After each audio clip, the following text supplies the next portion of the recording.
மாண்புமிகு எதிர்க்கட்சி தலைவர், மாண்பு பேரவைத் தலைவர்களே, இது ஒரு முக்கியமான பிரச்சனை. அங்க இருக்கிற மக்களுடைய வாழ்வாதார பிரச்சனை. அதை தான் நான் முன்னிறுத்தி நான் பேசிக்கிட்டு இருக்கிறேன். அதாவது பிப்ரவரி மாசமே ஒப்பந்த புள்ளி கோரப்பட்டு விட்டது. 10 மாசம் என்ன பண்ணீங்க? அரசாங்கம் தான் நடத்திக்கிட்டு இருக்கிறீங்க. அப்படி அரசாங்கம் நடத்திக்கிட்ட பொழுது மக்களுடைய பிரச்சனை வருகின்ற பொழுது அதை தட்டி மத்திய அரசு கேட்க வேணும்ல. நீங்க எந்த வித கடிதமே எதுக்கு எழுதவில்லையே மத்திய அரசுக்கு? இந்த சுரங்கத்தை தடுத்து நிறுத்த வேண்டும் என்று எந்த கடிதமும் மத்திய அரசுக்கு எழுதவில்லை என்று எக்ஸ் வலைதளத்தில் மத்திய சுரங்கத்துறை அமைச்சர் வெளியிட்டு இருக்கிறாங்க. அதுக்கு என்ன பதில் கொடுக்க போறீங்க? உங்களுடைய எதிர்ப்பு தெரிவிக்கலையே. தெரிவிச்சிருந்தா இந்த பிரச்சனை வந்திருக்காது. நாங்க தடுத்து நிறுத்தணும் அவர் சொல்றாரு. பேரவைத் தலைவர் அவர்களே, இவ்வளவு வேகமாக பேசிவிடுகிற காரணத்தால் இதை சாதித்து விட்டோம் என்று நீங்கள் நினைத்து விட வேண்டாம்.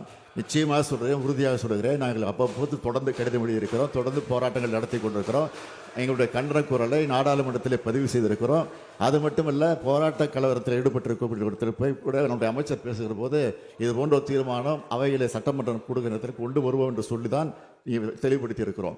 கடிதத்தை எழுதுகிற போது அவ்வப்போது செய்தி வெளியிடுகிற தலைப்பில் பிரதமருக்கு முதலமைச்சர் இந்த சம்பந்தமாக கடிதம் எழுதியிருக்கிறார் என்ற செய்தி வெள்ளம் விவரம் வந்திருக்கிறது. ஒரு தெரியவில்லை சொன்னால் என்ன புரியவில்லை என்று